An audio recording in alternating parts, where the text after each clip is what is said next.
Hello and welcome to a special episode of To The Point. After the sudden and dramatic collapse of India-Pakistan talks late on Saturday night, how is the situation viewed in Islamabad? And how does the Pakistan government respond to the arguments made by Foreign Minister Sushma Swaraj? With me to talk about the outcome from his government's point of view is Pakistan's National Security Advisor, a former finance and foreign minister of that country, Sartaj Aziz. Mr. Aziz, is the last-minute cancellation of India-Pakistan talks a serious setback, or do you believe we've seen similar setbacks earlier and this is part of how India and Pakistan conduct their dialogue? Well, obviously, as you know, the India-Pakistan relationship has been a roller coaster affair. It goes up and then goes down, then it gets suspended. So I hope this is also what I would call a temporary setback. But obviously, we are disappointed that the small window of opportunity that had opened in UFA for resuming some kind of a meaningful dialogue has collapsed on such flimsy grounds. Now, today, as a result of what's happened, in your eyes, is there greater strain and bitterness in India-Pakistan relations? I think the lack of trust, which was always there, seems to have increased. Because you see, the basic point that I like to emphasize in this context is that when we had that discussion in UFA, the two prime ministers met without any precondition or set agenda. Then this record of their discussion was jointly drafted, and if there was a different interpretation of this agreement, we can't resolve it through press conferences and media interaction. If I had gone there and the first point would have been, what does this UFA statement means? We would have given our interpretation and we would have come to some conclusion. So converting it into a condition that you can't discuss this and you can't discuss that, that obviously became unacceptable because, and okay. Also when you come, what do you meet, whom do you meet and whom you don't meet? These were the two conditions. I'll come to those. My basic point is, I'll come to those substantive issues in a moment's time and I'll give you a chance to answer them in detail. But you're saying to me that today, as a result of the grandstanding by both sides, as a result of the press conferences by both sides, the lack of trust has deepened. Have I understood that correctly? I think so, yes. So that means that in fact the bitterness and the strain has also increased in the relationship.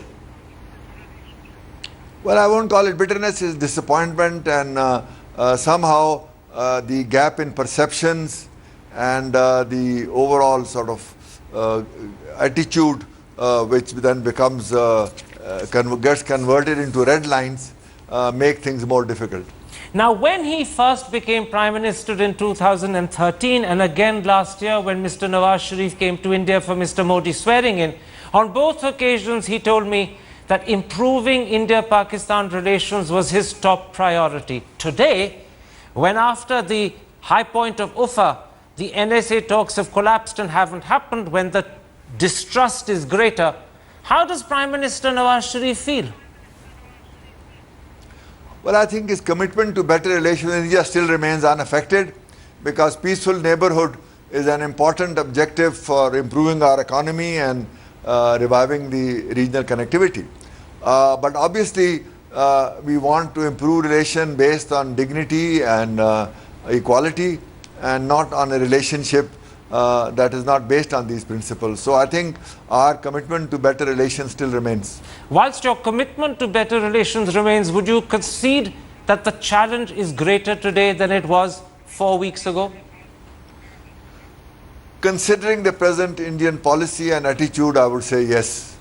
In which case, let's then come to some of the substantive issues, and I want to put to you some of the points made by Foreign Minister Sushma Swaraj. First of all, regarding the UFA statement, she says Pakistan is mistakenly placing greater importance on a sentence from the preamble whilst ignoring what is explicitly spelt out in the operative body of the statement about NSA talks.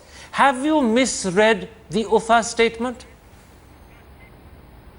Well, I don't think so. I think anybody who reads the UFA statement, and I have a copy right in front of me, will readily say that that interpretation of dividing the UFA into both preamble and all is not intended, because the statement that we regard as importance says they agreed that India and Pakistan have a collective responsibility to ensure peace and promote, and to do so they are prepared to discuss all outstanding issues. And then it says they also agreed on the following steps. If it was preamble and all, it says therefore agrees, accordingly agrees, so both are equal. And that's what I was saying, that if we had this interpretation, do we have to deal with it through press conferences?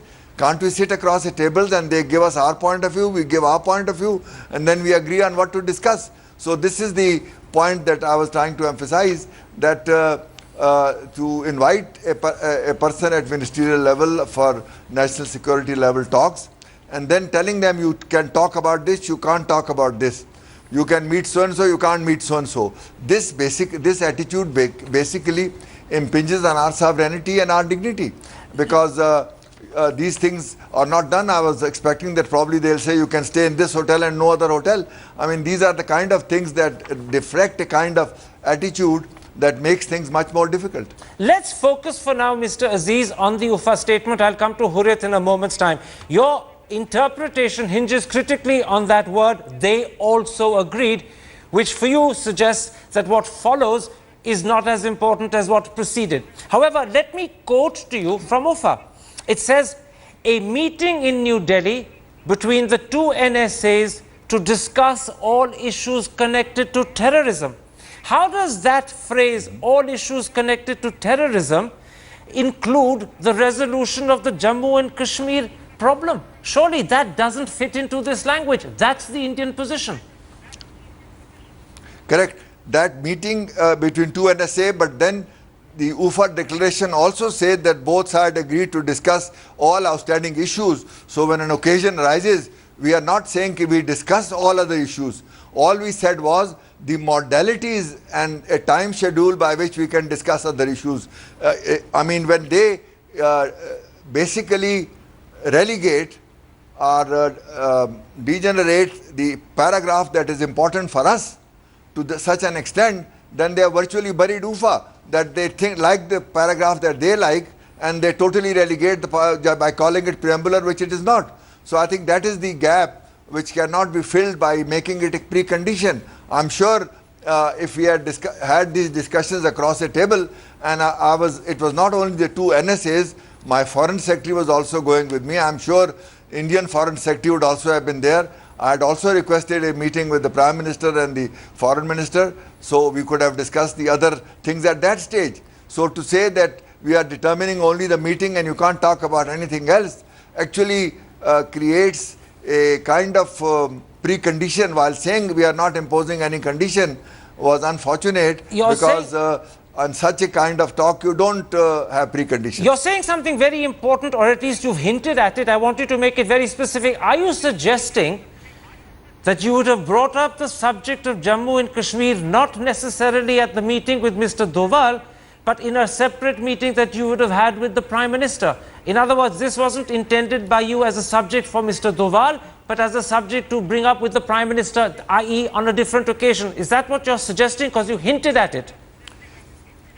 Yeah, you see, the point is, it was a visit, and one of the items was to meet the NSA.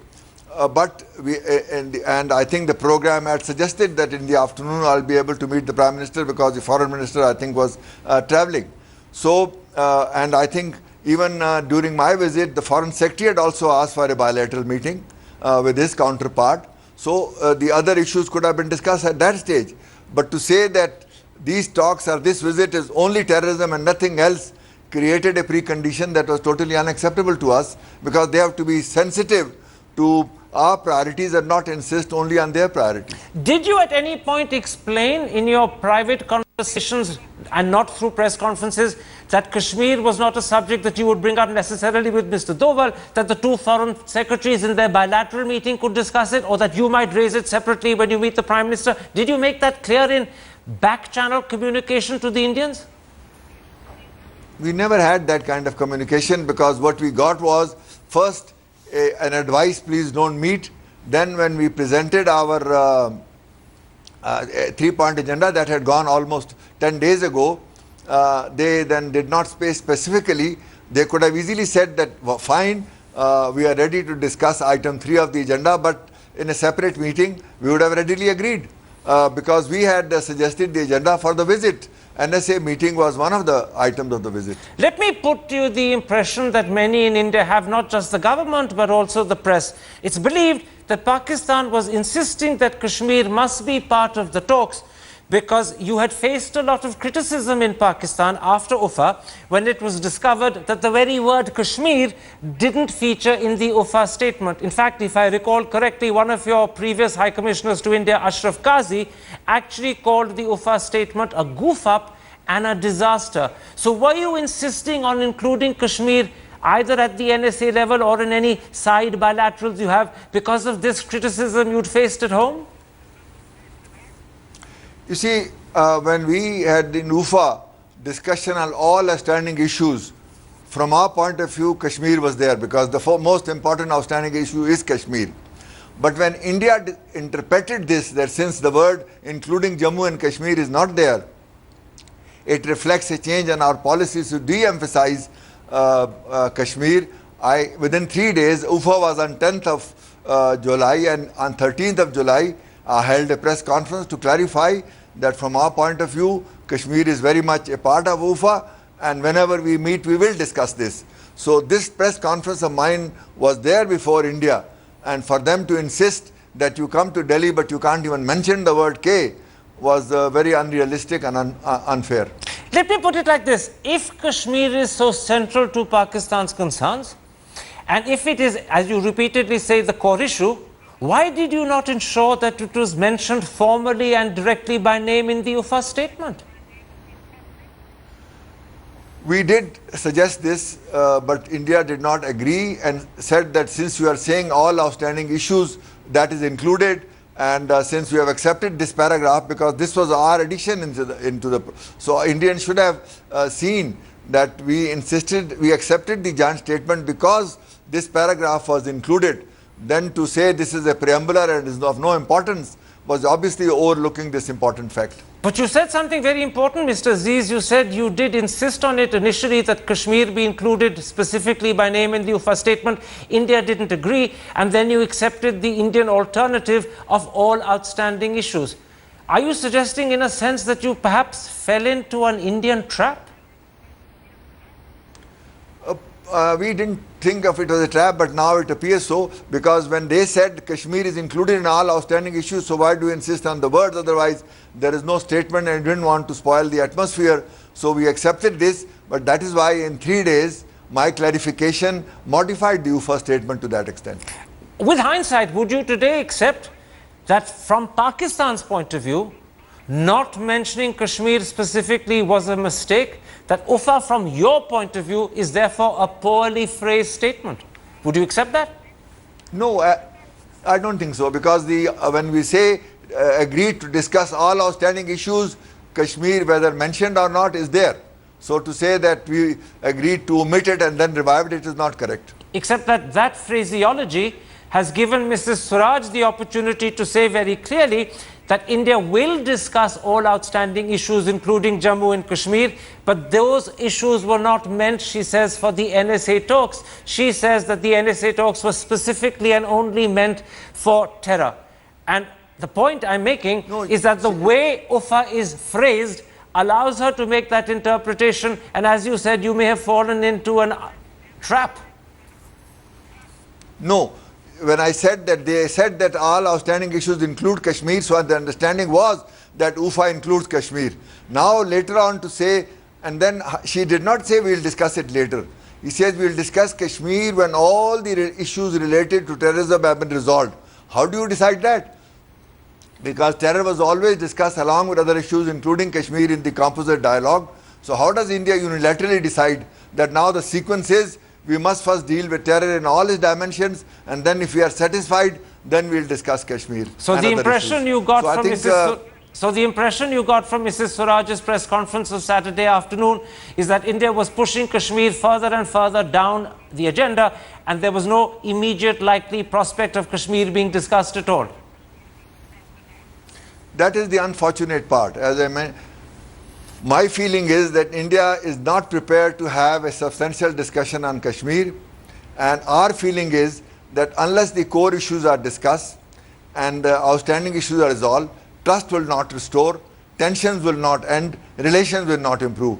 So the purpose of all dialogue is to achieve those objectives. We are not taking dialogue for the sake of dialogue, but to achieve the ultimate objective. So if the outstanding issues are not going to be discussed, then obviously the relationship can't improve and the tension will remain. Okay. So if India is using these NSA talks on terror only to put off indefinitely discussion of all other issues, then this dialogue is counterproductive, and thus we said our statement that the dialogue will serve my NSA level talks will serve no purpose if they are undertaken on this basis. Now, the second issue on which the talks collapsed, Mr. Aziz, was Pakistan's insistence on meeting Hurriyat. Given that these talks were to be about all issues connected to terrorism, what connection has Hurriyat with that subject?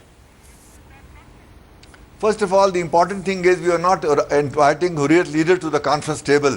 We are inviting them to a reception in accordance with the tradition we have established that whenever a political leader goes to Delhi, they meet Hurriyat leaders. There is no reason for us to deviate from that. For India to make a big issue out of it was totally unwarranted and I think unjustified.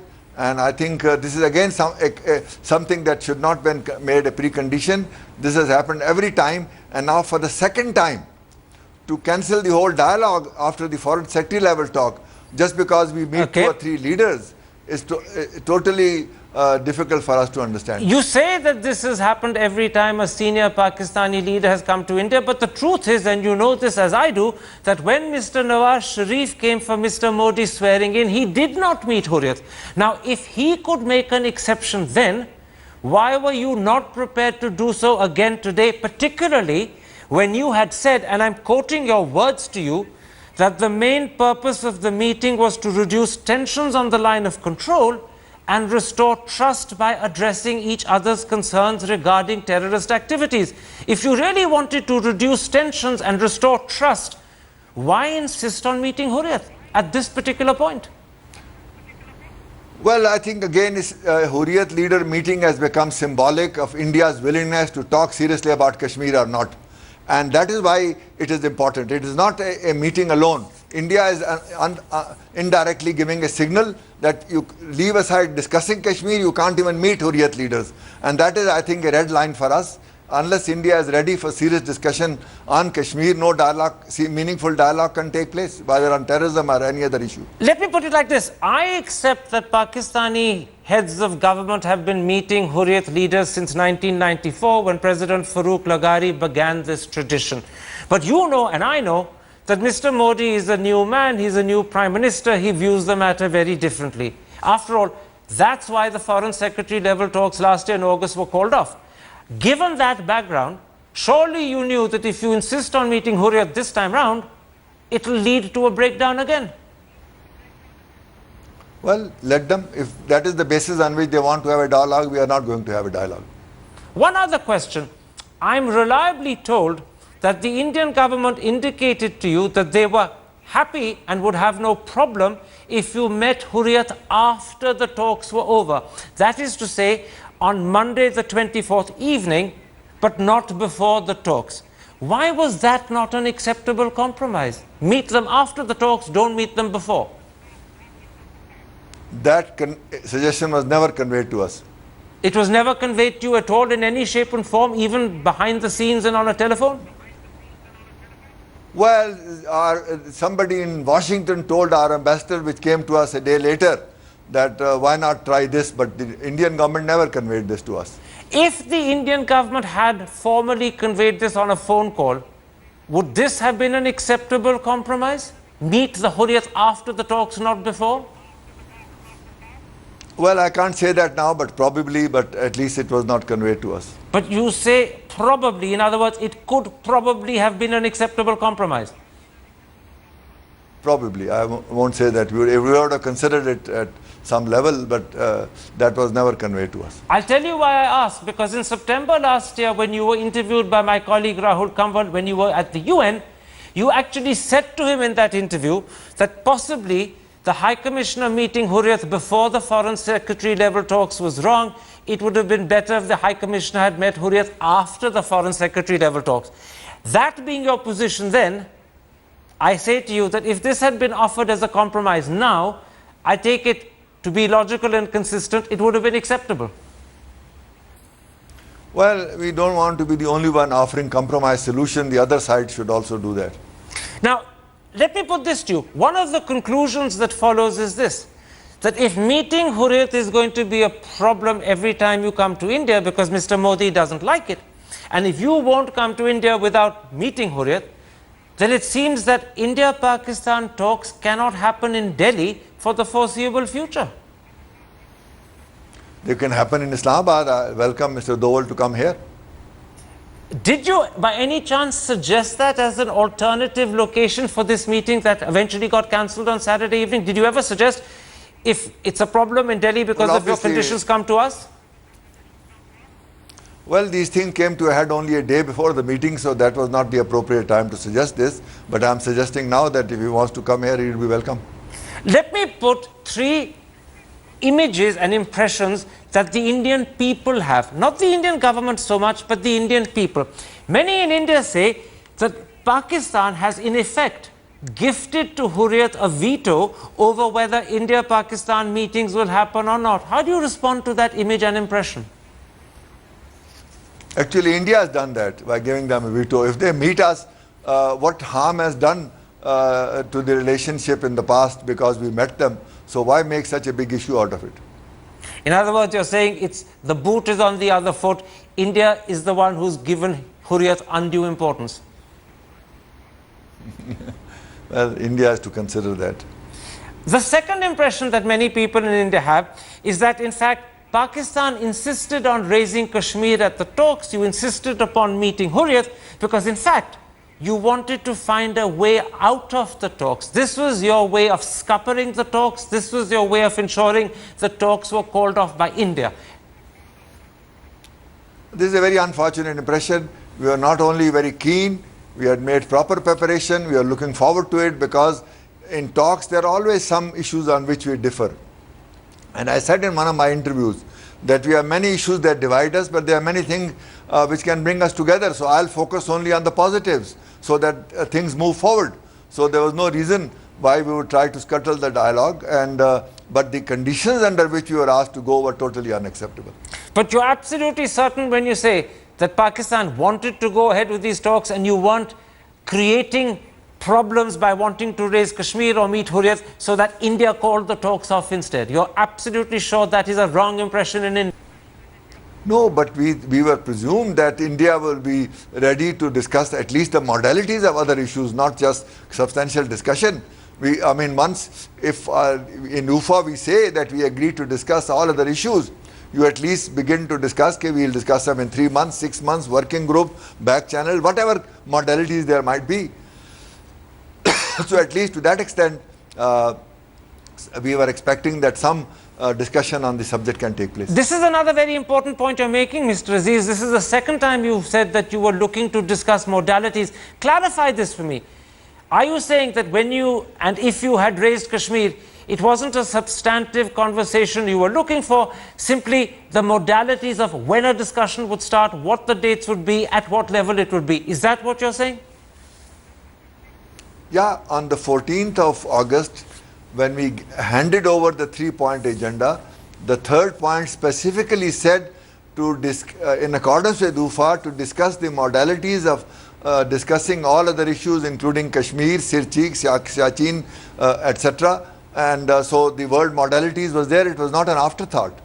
So in other words, it wasn't a substantive discussion about how you sort out the Kashmir dispute. It was simply setting an agenda for future talks, working out at what level they'd happen and when they would happen. Is that a correct understanding? Right. And that was necessary, that was the minimum follow-up of UFA, at least in terms of that sentence, the first operative part that was important to us.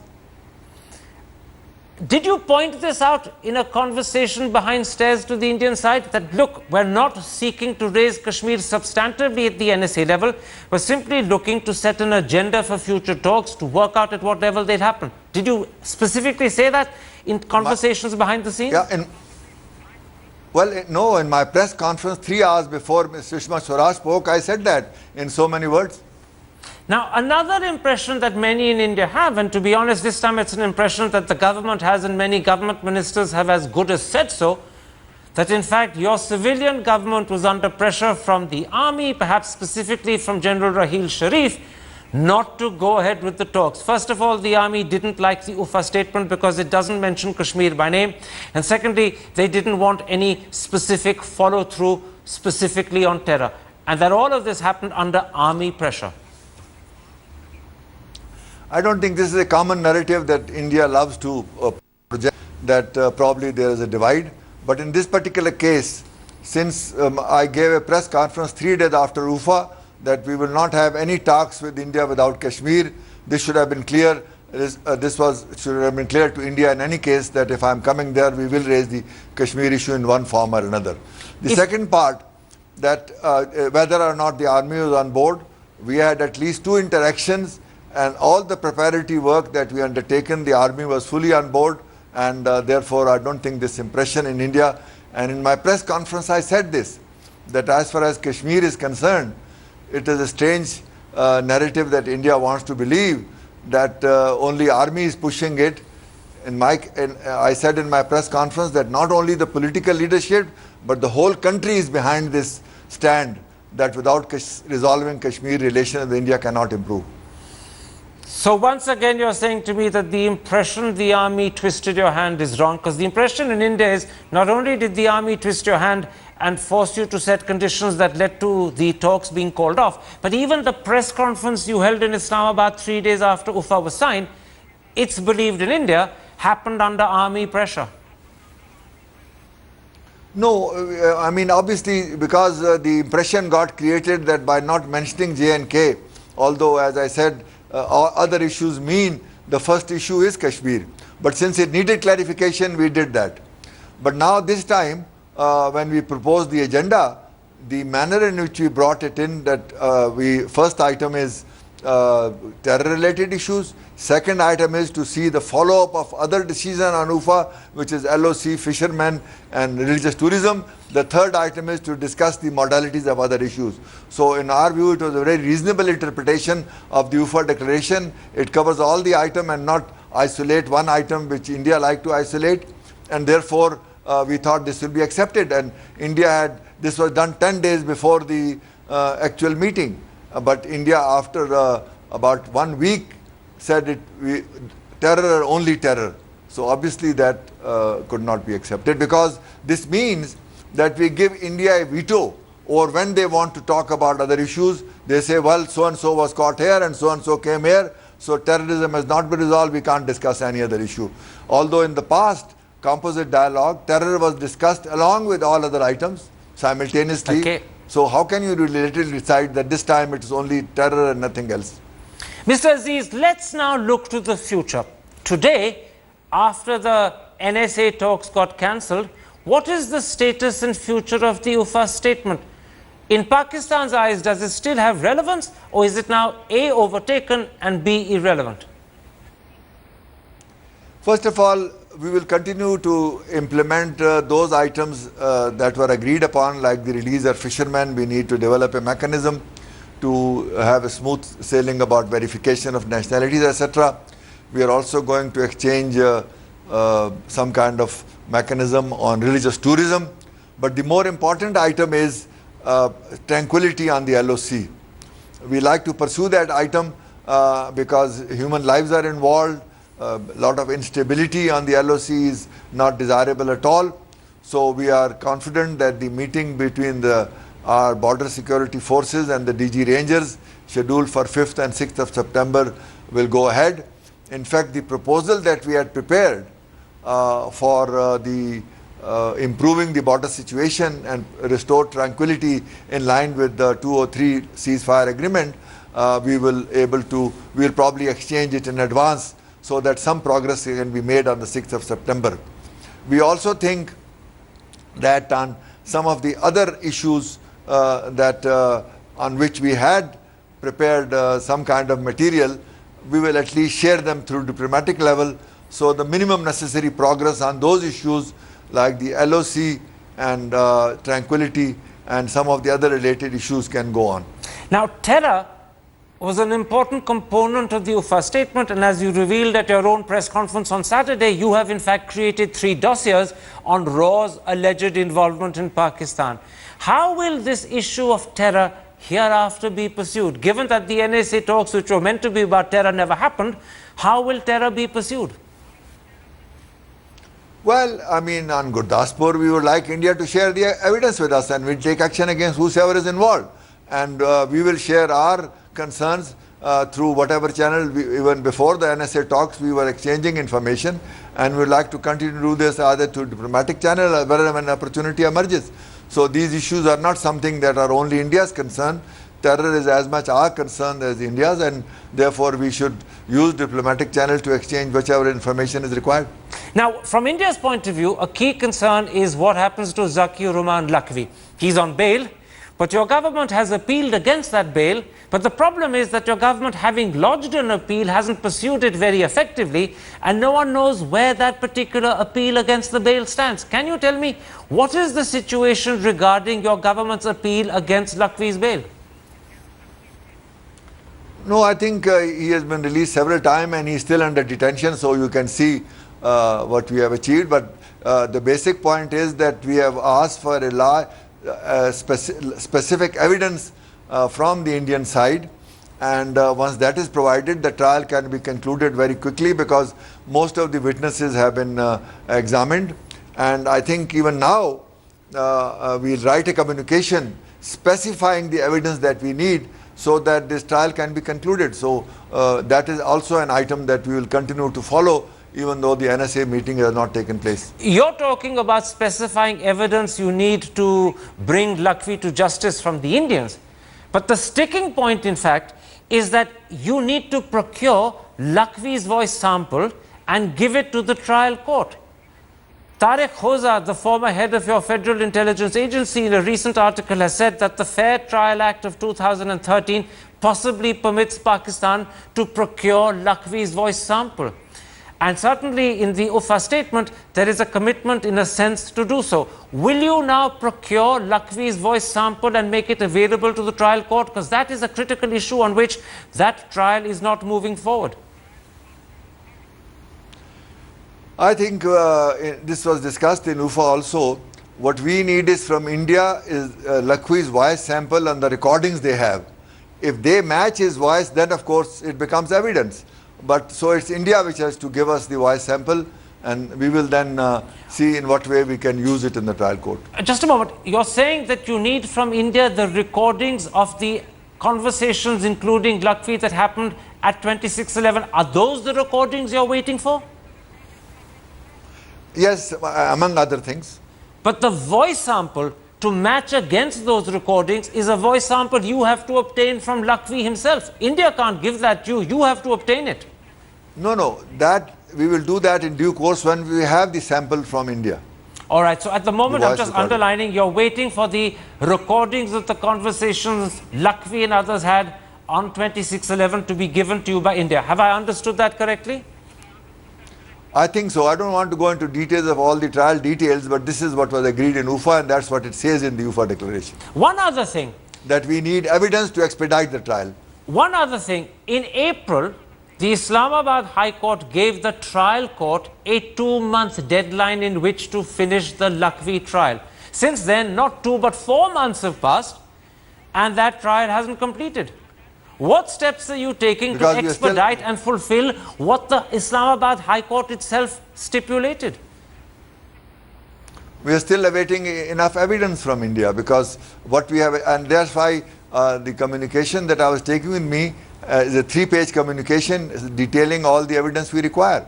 So we'll still send it and hope that it will come and then will enable us to expedite the trial. We are as keen as India is that this trial should be concluded quickly, even though Samjhota has taken much longer and doesn't seem to be any in the Samjhota.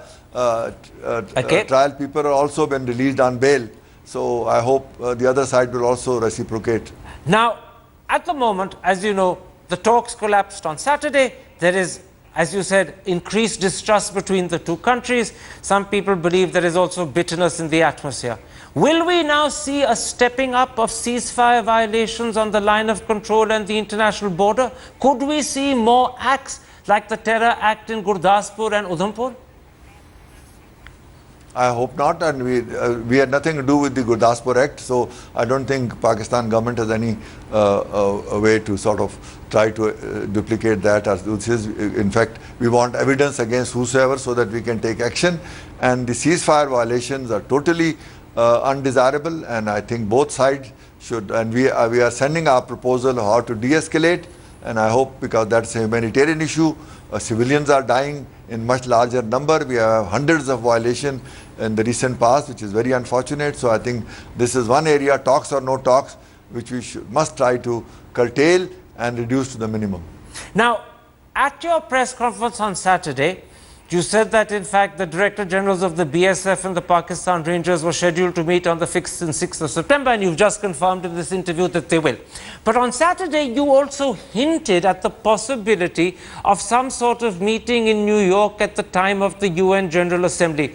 Do you today, in today's circumstances, really believe that a meeting between the two Prime Ministers in New York in September is A, possible, B, desirable, and C, it would be fruitful? Difficult to say. I think since India had imposed conditions and cancelled the NSA level talk, I think the ball is in India's court. So if any proposals come from India, we will then see. But Pakistan will not propose or suggest a meeting in New York itself. Have I understood that correctly? Not likely. Huh? Not likely. One other thing, the UFA statement mentioned quite clearly that Prime Minister Sharif had invited Mr. Modi to visit Pakistan at the time of the SAARC summit, and it also said that Prime Minister Modi had accepted Prime Minister Sharif's invitation. Is that invitation, as well as its acceptance, now in some doubt? Absolutely not. I think SAARC is a multilateral forum. We are talking bilateral issues. So this multilateral forum of SAARC is a very important occasion, and I hope and I am confident that Mr. Modi will come to attend that, because in the last 10 years no Prime Minister from India has visited Pakistan, and this will be a very good opportunity for Mr. Modi to take part in the SAARC summit. Finally, Mr. Aziz, I know diplomacy is not conducted through the media, but at this point, when talks have broken down, when trust is low, when bitterness is growing, and who knows what the future holds, is there something you might want to say to the Indian government to encourage them to find an early way of resuming the dialogue which is now stalled? Well, the basic thing I'll say is that the whole world is watching whether peace will return to South Asia. And peace can't return to South Asia unless the outstanding issues between the two countries are resolved, tension across the LOC is reduced, trust is restored, and serious dialogues begin. So the world is going to move on, connectivity is going to expand between different regions, and we become hostage to our own mindsets and our own attitudes. So I hope that the sober and the saner elements in India will advise the government to restore. I don't think friendship between India and Pakistan is likely in the near future, but normalization certainly, but normalization with dignity, and as I said in the beginning, greater sensitivity to our sovereignty and our dignity. In the spirit of what you just said, do you think it would be wise to fulfill something you mentioned in your press conference on Saturday, that if you can't give the 3 dossiers you have on RAW to Mr. Doval, you will then give them to the UN Secretary General? Do you think that's a wise step? Might that not be counterproductive, particularly now?